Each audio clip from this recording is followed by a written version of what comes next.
ভারতের মেঘালয় রাজ্যের সীমান্তবর্তী জেলা জামালপুর প্রতিবছর বন্যা, নদী ভাঙ্গন আর প্রকৃতি দুর্যোগের কারণে কর্মহীন হয়ে পড়েছে এই জনপদের মানুষ। তবে বর্তমান অন্তর্বর্তী সরকারে মেয়াদে অনগ্রসর জামালপুর জেলাকে অগ্রসর জনপদে রূপান্তর করতে অর্থনৈতিক অঞ্চলে কর্মসংস্থান সৃষ্টিতে বাজেট বরাদ্দ চান তারা।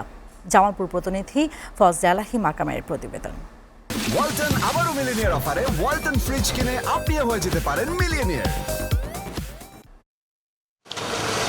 2031.98 বর্গ কিলোমিটারের আয়তনের জামালপুর জেলায় 5টি সংসদীয় আসনে 7টি উপজেলা, 8টি পৌরসভা ও 68টি ইউনিয়নের মোট জনসংখ্যা 24,99,037 জন।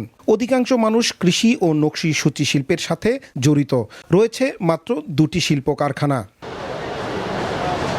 নদীভাঙ্গন, বন্যা ও করোনার কারণে এ জনপদের মানুষ অর্থনৈতিকভাবে অনেকটাই পিছিয়ে। এ জেলায় রয়েছে অর্থনৈতিক অঞ্চল, জামালপুর মেডিকেল কলেজ, জামালপুর সংস্কৃতি পল্লী, টেক্সটাইল ইঞ্জিনিয়ারিং কলেজ, রেল ও যোগাযোগ ব্যবস্থার উন্নয়ন সহ নানামুখী পদক্ষেপ নেওয়ায় এখানে কর্মসংস্থানের সুযোগ সৃষ্টি হয়েছে। জনগণের অংশগ্রহণের মধ্য দিয়ে বাজেট প্রণয়ন পর্বটি শুরু করা উচিত।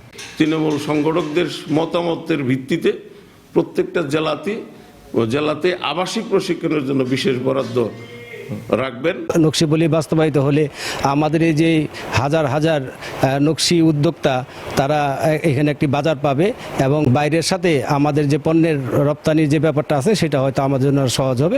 বাজেটে এ জেলায় বিশেষ বরাদ্দের মাধ্যমে উন্নয়ন প্রকল্প দ্রুত বাস্তবায়নের দাবি স্থানীয়দের। চরাঞ্চল শস্যগুলো হয়, সেই শস্যগুলো যেন শহরে এসে বিক্রি করতে পারে, সেই জন্য বিশেষভাবে আগামী বাজেটে বরাদ্দ করার জন্য সরকার বাহাদুরের কাছে আমি অনুরোধ জানাচ্ছি। নারী উদ্যোক্তারা যেন সুন্দরভাবে কাজ করতে পারে, সেই লক্ষ্যে সহজ শর্তে যেন তারা ঋণ পেতে পারে, ঋণ নিয়ে কার্যক্রম বাস্তবায়ন করতে পারে।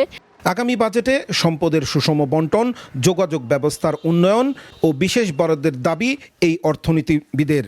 নারীর ক্ষমতায়ন এবং এদেরকে বিভিন্ন যে সুযোগ সুবিধা দেওয়া বা এদের যেখানে উন্নয়নের জন্য প্রতিবন্ধকতা আছে সেই জায়গায় আইডেন্টিফাই করে সরকার যদি বিশেষ বরাদ্দ দেয় জামালপুর জেলাবাসী উপকৃত হবে। আগামী বাজেটে জামালপুর জেলার অতিরিক্ত বরাদ্দ সহ অর্থনীতির চাকা সচল রাখতে ব্যবসায়ীদের প্রণোদনার ব্যবস্থা করার পাশাপাশি কর্মসংস্থানের প্রতি বেশি গুরুত্ব দেওয়ার আহ্বান জামালপুরবাসীর।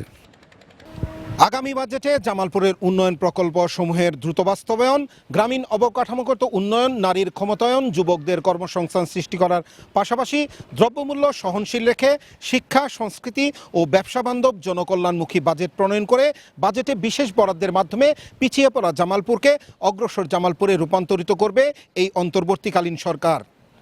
এমনটি প্রত্যাশা এই জনপদের মানুষের। ফজলে আলাহি মাকাম, এসএটিভি, জামালপুর।